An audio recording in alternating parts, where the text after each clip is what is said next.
사랑하는 여러분, 우리 주님의 이름으로 환영합니다. 6월 19일 주일 예배 나오신 여러분들 우리 주님의 이름으로 환영합니다. 우리 찬송가 288장 예수를 나의 구주 삼고 1절만 우리 1절만 하시고 우리 예배 시작하겠습니다.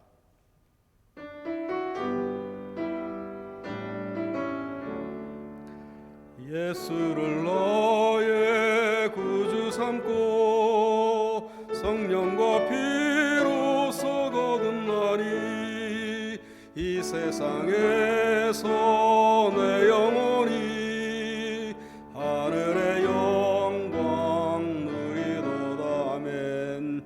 이것이 너의 간증이요 이것이 너의 찬송일세. 나서는 동안 끊임없이 구주를 찬송하리로다.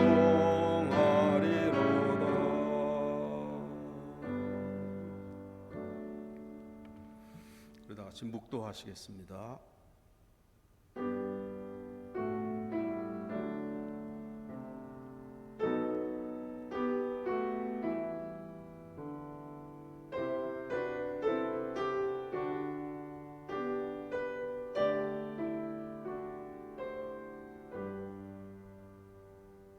여호와는 너를 지키시는 이시라. 여호와께서 내 오른쪽에서 내 그늘이 되시나니 낮에 해가 너를 상하게 하지 아니하며 밤의 달도 너를 해치지 아니하리로다. 아멘. 우리 자리에서 일어나셔서 찬송가 28장 복의 근원 강림하사 같이 찬송하시겠습니다.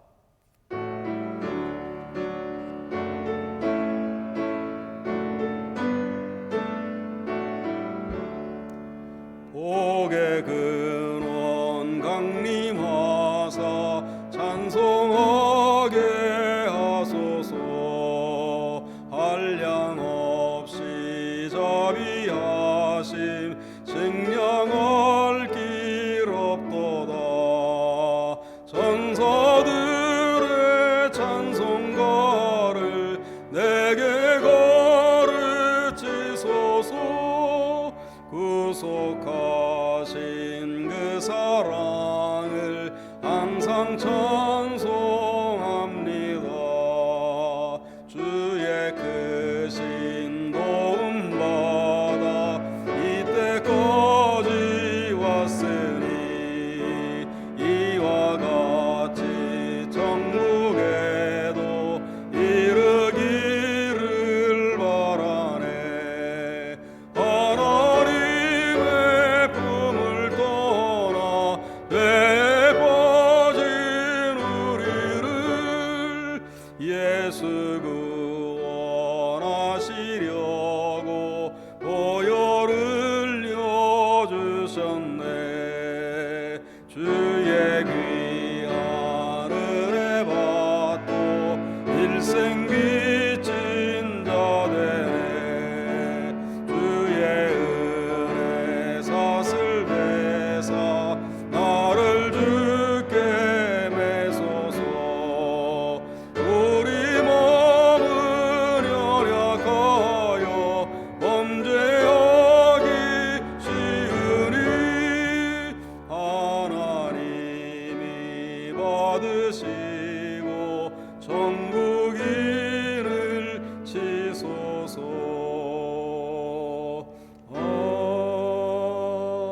아멘. 우리 교독문 136번 우리 성령 강림 두 번째 교독하시겠습니다. 그 후에 내가 내 영을 만민에게 부어 주리니 너희 늙은이는 꿈을 꾸며 너희 젊은이는 이상을 볼 것이며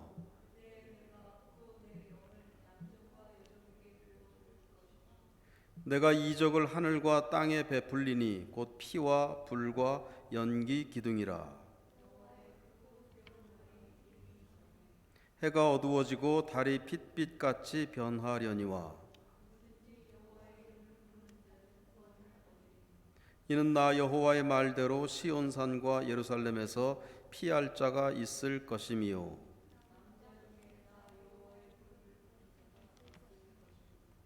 아멘. 사도신경 신앙 고백하시겠습니다.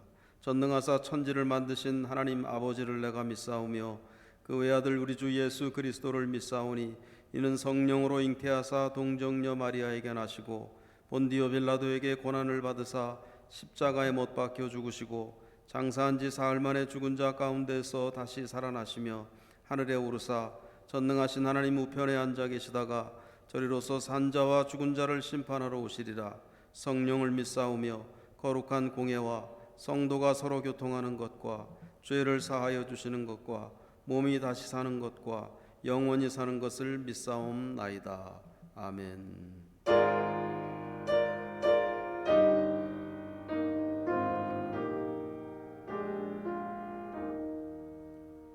성부 성자와 성령 영원히 영광 받으옵소서.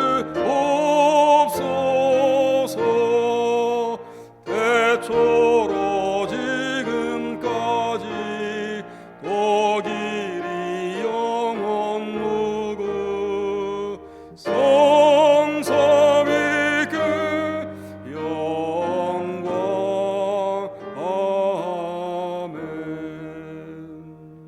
아멘. 자리에 앉으시기 바랍니다. 기도하겠습니다. 사랑하는 주님, 감사 찬양 드립니다. 이 시간 한 마음 한 뜻으로 주님 이름 높이며 예배할 수 있게 하시니 감사합니다.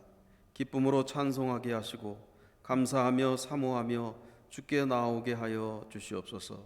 은혜에 은혜를 더하여 주시고 세상을 이길 수 있는 믿음으로 충만하게 채워 주시옵소서. 우리의 허물과 죄악을 내려놓습니다. 때때로 주님 마음 아프게 하고 세상의 욕심을 따라 행한 것 용서하여 주시옵소서. 구원받은 하나님의 백성으로 빛과 소금의 역할 감당하지 못하였음을 고백합니다.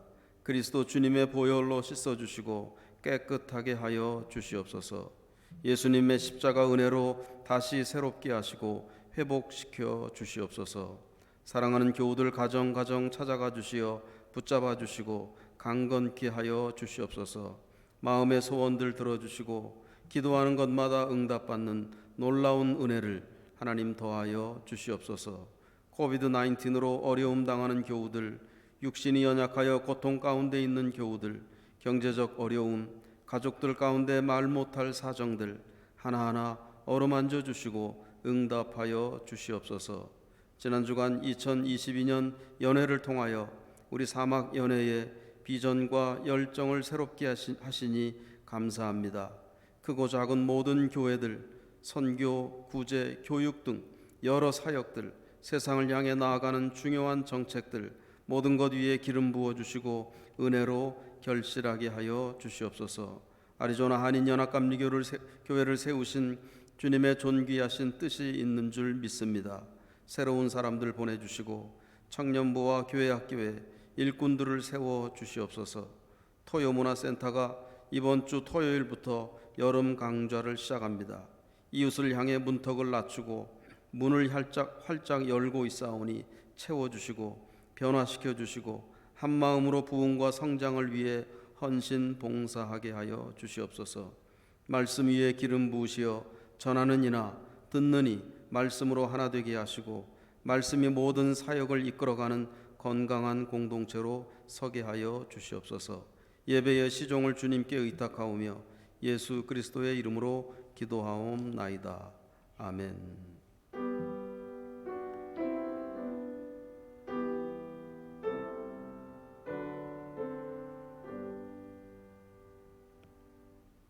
찬송가 187장 비둘기같이 온유한 우리 같이 찬송하시겠습니다.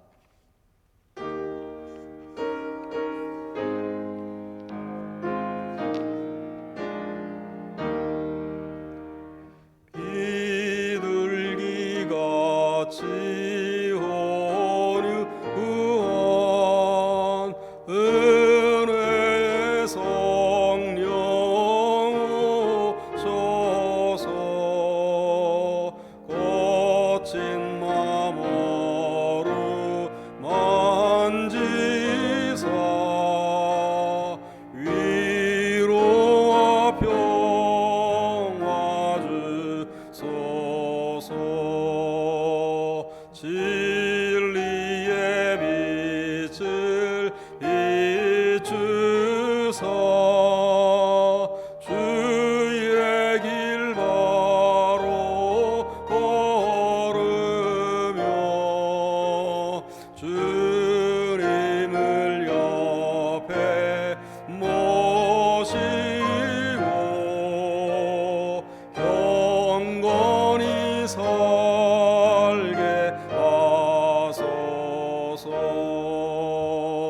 주님과 동행하면서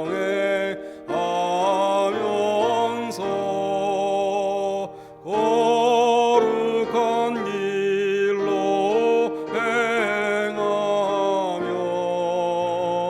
진리의 예수 붙잡고 길 잃지 않게 하소서.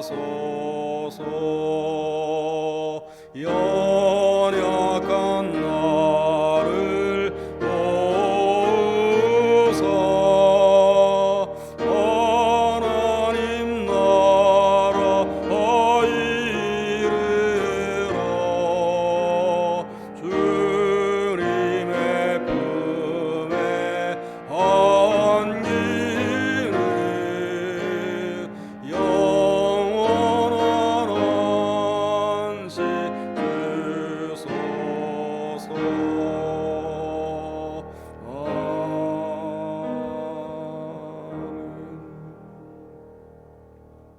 오늘 말씀은 마태복음 5장 31절 32절 두 구절 말씀입니다. 제가 읽어드리겠습니다. 마태복음 5장 31절 32절.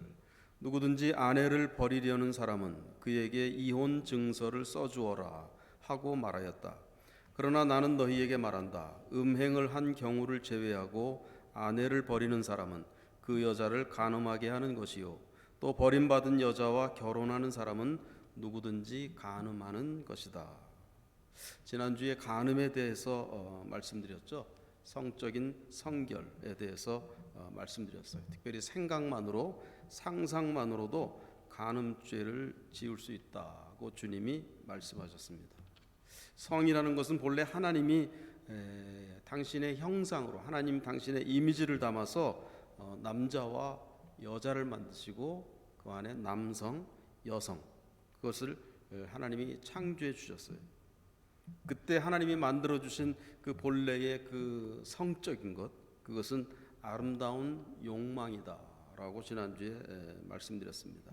그런데 그 아름답고 성스러운 그 욕망이 죄로 말미암아서 왜곡되고 도구화되고 폭력적이 되고 요즘은 아예 상업화돼 버리잖아요. 돈을 벌기 위한 수단으로 성이 놀이개가 되는 그런 현대인의 모습을 많이 볼 수가 있습니다. 그래서 성적인 범죄에서 우리가 깨끗하기 위해서는 지난주에 말씀드렸죠. 그것은 주님이 시각에서 눈으로 보는 것에서 비롯되어진다라고 말씀하셨기 때문에 일단 눈으로 보는 것에서 피해야 됩니다. 피하고 절제하고 습관을 고치고 끊을 것은 끊고 그런 노력과 함께 주님의 십자가 보혈의 은혜로 우리가 정결케 되어지는 줄 믿습니다. 그렇게 지난주에 말씀드렸어요. 오늘은 이 성이라는 것은 반드시 결혼하고 연결되어질 수밖에 없습니다.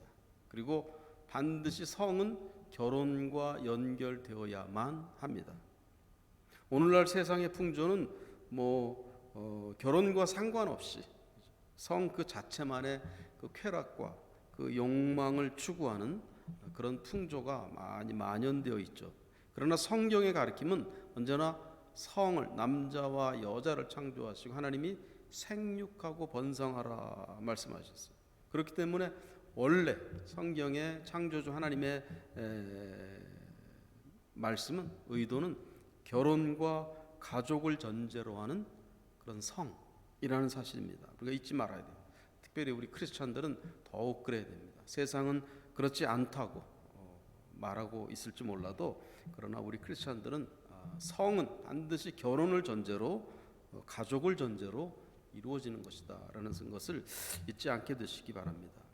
그래서 성에 대해서 말한다면 자연스럽게 결혼을 말하게 되고 또 이혼을 말하게 되고 또 더 나아가서는 재혼하는 문제까지도 우리가 생각하지 않을 수 없어요. 그래서 오늘 본문에서 주님은 이혼에 대해서 말씀하십니다. 지난주 말씀에 이어서 이혼에 대해서, 특별히 신명기 24장에 보면 모세가 이혼에 대해서 말씀하면서 특별히 이혼 증서를 써줘라 그렇게 말씀하고 있어요. 그래서 주님이 그 신명기 24장 모세의 말을 인용하시면서 말씀하시는 거예요. 이혼하는 사람들, 이혼하려는 사람, 아내를 버리려는 사람은 이혼 증서를 써주어라, 그렇게 말합니다. 그 이유는 무엇이냐? 모세 때도 그렇고 예수님 때도 그랬듯이 유대 사회는 아주 철저히 남성 중심 사회였습니다. 그래서 여자들 같은 경우는 많은 경우에 자기 주장을 할 수가 없었어요. 남성 중심 사회였기 때문에 자기 주장을 할 수가 없는 그런 때. 지금 요즘은 뭐 아주 여자들에게서 아주 당연한 권리들이었는데 그 당시에는 전혀 그런 권리를 주장할 수가 없었고 받아들여진다는 것은 뭐 상상할 수 없는 2000년 전 그 당시였습니다. 그렇게 여성들에 대한 차별, 억압 그런 시대였었어요.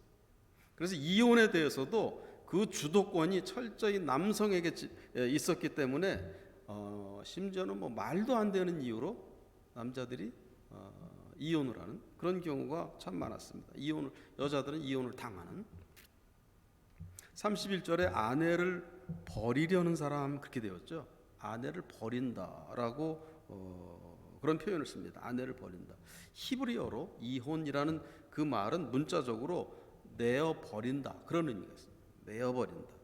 그래서 이혼이라고 하는 것은 여자들을 이렇게 내어 버리는 거였어요. 당시 사회가 그랬습니다. 그래서 모세가 이혼을 권장하기 위해서 신명기 24장에서 이런 말을 한 것이 아니고 이혼이라는 것을 정당화시키기 위해서 한 것이 아니고 이 철저한 남성 중심 사회에서 여성들을 보호하기 위한 의도, 그 수단으로 반드시 이혼 증서를 써줘라. 그렇게 명령한 겁니다. 그러니까 모세의 신명기 24장의 그 포인트는 이혼을 하라, 이혼하지 말라 거기에 있는 것이 아니고 이혼 증서를 써줘야 된다. 그 말을 하는 겁니다. 왜 그러느냐? 이혼 증서가 없이 모세 때도 그랬고 예수님 때도 그랬고 이혼 증서 없이 여자가 버림받게 될 경우에는 일단 재혼하기가 어렵습니다. 예수님 당시에 그랬어요. 이혼 증서가 없이 남자에게 쫓겨나 내어버려진 여인이다 그러면은 재혼을 할 수가 없어요. 재혼하려고 하는 남자가 그런 여자들을 그렇게 받아들여지질 않았습니다. 그래서 재혼을 할 수가 없으니까 여자 혼자의 힘으로 살 수 없는 그런 시대였었어요. 생계를 유지할 수가 없어요. 여자 혼자 이혼 당한 여자가. 그래서 이혼 당한 여자들, 내어버려진 여자들이 생계를 위해서 할 수 없이 몸을 팔 수밖에 없었습니다. 매춘 행위를 할 수밖에 없었어요. 그래서 32절에 보면은 여자를 그렇게 이혼 증서 없이 내버리는 사람은 그 여자로 하여금 간음하게 하는 것이다 라는 말을 그래서 하는 거예요. 주님이 이혼 증서가 없다 보니까 생계를 유지할 수가 없어요. 여자들이. 그래서 할 수 없이 매춘 행위를 합니다. 그러니까 주님이 남자들을 지금 질타하는 거예요. 남자들을 책망하는 거예요. 너희들이 그렇게 주도권을 가지고 자기 주장이 이기적인 마음에서 여자들에게 그렇게 행할 때 결국엔 그 여자들로 하여금 매춘 행위를 하게 만드는 그렇게 하는 것밖에 안 된다 그 말이에요. 그러니까 모세의 명령도 이혼 증서를 써주라라는 그 말 속에는 철저히 남성 중심 풍조에서 여성들을 보호하기 위한 여성들을 아끼려는 그런 마음에서 이혼할 때 남자들에게 하는 말이었어요. 신명기. 이혼 증서를 반드시 써줘라. 이혼 증서가 있으면은 여자들이 재혼할 수 있는 권리가 있는 것이고 왜 이혼 당할 수밖에 없느냐는 그 이유가 거기 있기 때문에 다시 재혼할 수 있었고 또 생계를 꾸려나갈 수 있었고 그랬던 것입니다. 이런 여성 차별 억압적인 상황 예수님 때도 뭐 거의 마찬가지였었죠. 그래서 남자들이 자기들 중심으로 이혼 절차가 언제나 이렇게 진행되었기 때문에 힘들었던 거예요. 이혼 그 사유도 철저히 남성 중심이었습니다. 예를 든다면은 자기 차례도 아닌데 말을 했다 여자가. 그래서 이혼을 해요. 또는 이런 경우도 있어요. 강아지를 걷어찼다. 그게 이혼 사유가 됩니다. 그래서 여자를 내버리고 남자들이. 또는 아침에 빵을 태웠다. 예수님 당시에 그랬어요. 예수님 당시에. 또는 심지어 내가 더 좋은 여자가 생겼다. 이런 말도 안 되는 이유들로 인해서 이혼이 성립되었고 여자들이 버려질 수밖에 없었어요. 철저히 남자들의 전유물이 되어 있고 이혼 과정에서도 여성들의 발언권은 주장은 철저히 무시당하고 보장되지 않았습니다. 이런 풍조에서 주님이 남자들을 향해서 하시는 말씀이에요. 본래 이혼 자체는 하나님의 뜻이 아닙니다. 그런 전제하에서 남자들에게 경종을 울리고 책망을 하고 또 여자들을 보호하기 위해서 가늠한 것 이외에는 여자를 버리지 말아라, 이혼하지 말아라, 그렇게 말씀합니다. 심지어는 여러분 호세아서 같은 데 보세요. 호세아는 부인이 고멜이 간음을 했잖아요. 그런데도 하나님이 데려오라 그럽니다. 데려와서 다시 살아라, 용서하고 다시 살아라. 오늘 현대인들은 거의 두 쌍에 한 쌍 정도 이혼한다고 보면은 틀리지 않을 겁니다.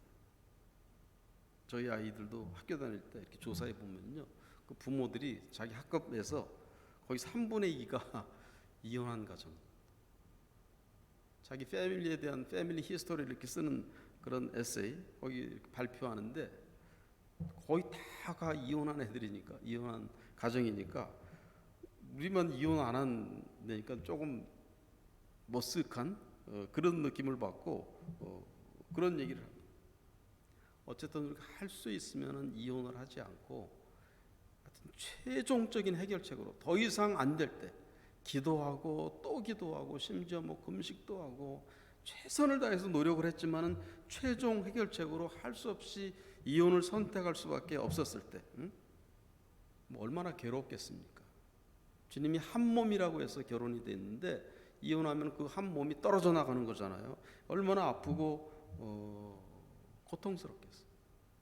그래서 권면하기는 하여튼 최선을 다해서 하지 않는 것이 가장 이상적인 것이고 그런 말도 했습니다. 장례식과 이혼은 서두르서는 안 된다. 장례식 서두르려고 하는 사람 없잖아요. 이혼도 역시 서두르지 말아라. 하여튼 신중하게 기도하고 또 기도하고 그래서 결정할 수밖에 없는 그런 이혼.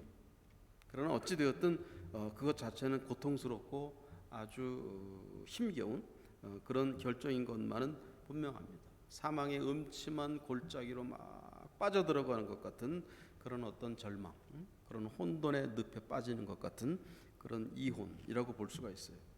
두 가지 권면의 말씀을 제가 드린다고 하면은 오늘 설교 제목이 이혼이거든요. 두 가지 할 수 없이 아주 최종적인 선택으로 이혼을 할 수밖에 없게 되었다라고 할 때 두 가지 권면의 말씀을 드린다면 첫 번째는 내어 버려서는 안 된다는 사실입니다. 내어 버린다는 그런 컨셉에서 해서는 안 된다. 도저히 견딜 수 없는 상황에 봉착해서 할 수 없이 최종 선택으로 이혼이겠지만요. 그럼에도 불구하고 오늘 주님의 말씀은 내어 버리는 행위로서의 이혼이어서는 안 된다는 거예요. 그래서 적절하게 남자 쪽도 여자 쪽도 재산 분배를 적당하게 어느 한쪽도 빈궁에 처하지 않도록 적당하게 재산 분배를 잘하고 특별히 자녀들 만약에 내어버린 행위로서 이혼이 된다면 자녀들도 결국엔 내어버려지는 것이거든요. 그렇게 자녀들이 있을 경우라고 한다면 더욱 그런 내어버리는 이혼이 되어서는 안 되고 최선을 다해서 고통이 경감될 수 있도록 자녀들에게까지 고통이 전가되지 않도록 그렇게 노력해야 될 거예요. 둘째는 제가 권면할 수 있는 두 번째는 어찌 되었든 결혼 생활의 실패죠. 어찌 됐든 이혼은 어찌 됐든 성공적인 것은 아닙니다.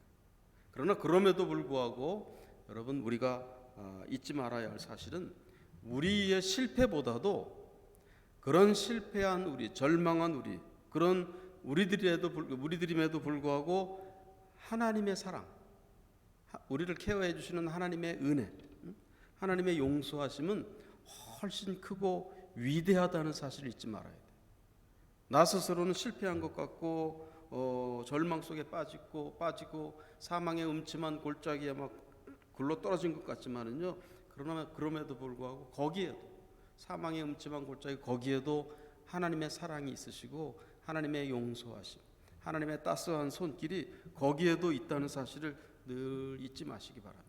나의 실패로 인해서 절망에 빠질 수 있지만은 그럼에도 불구하고 하나님은 받아주시고 하나님은 품어주시고 다시 시작할 수 있도록 힘 주시고 은혜 주시는 그런 좋으신 하나님이시다라는 사실을 꼭 잊지 않게 되시기를 축원합니다. 마지막 한 가지 더, 오늘 본문에는 없지만 본문에는 나오지 않지만 재혼하는 거에 대해서도 말씀드리고 싶어요. 재혼. 이혼한 후에 물론 혼자 살 수 있습니다. 그러나 대부분은 재혼하잖아요. 그렇죠? 오늘 본문에 재혼이 간음하는 것이다. 뭐 이렇게 말씀이 나오는데 그 당시 상황은 남성 중심의 사회이다 보니까 주님이 그렇게 규정을 하신 거예요. 여자는 소유물화된 그런 세상이다 보니까 주님이 재혼하는 거는 간음하는 거다. 남자들을 책망하시는 거거든요. 어쨌든 할 수 없이 이렇게 재혼을 하게 될 경우에 잊지 말아야 될 것은 재혼 역시도 거의 결혼과 같다는 사실이에요. 그렇죠?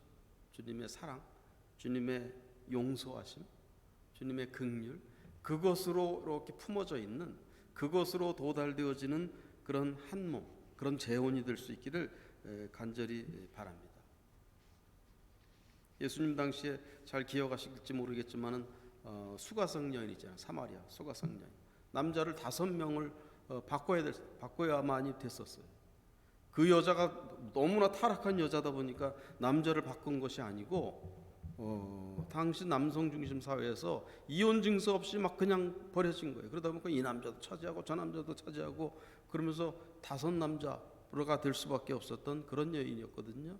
그런 여인에게 대해서까지도 주님은 케어하시고 다시 구원의 생명줄로 연결되게 하시고 다시 주님의 용서하심, 주님이 회복시켜 주시는 생명수를 다시 떠낼 수 있게 만들어 주시는 그런 주님의 은혜, 그런 은혜 가운데 재혼하고 그런 은혜 가운데 다시 한 몸이 꾸려지는 그런 새로운 혼인이 될 수 있기를 간절히 소망합니다. 그래서 상처받고 치유받은 가정, 그런 자녀들 속에 재혼을 통해서, 아름다운 재혼을 통해서 새살이 돋아나고 그 가정을 통해서 하나님의 나라가 다시 세워져 나가는 그런 귀한 일을 만들어낼 수 있기를 간절히 소망합니다. 이혼에 대해서 우리 주님이 말씀하셨잖아요.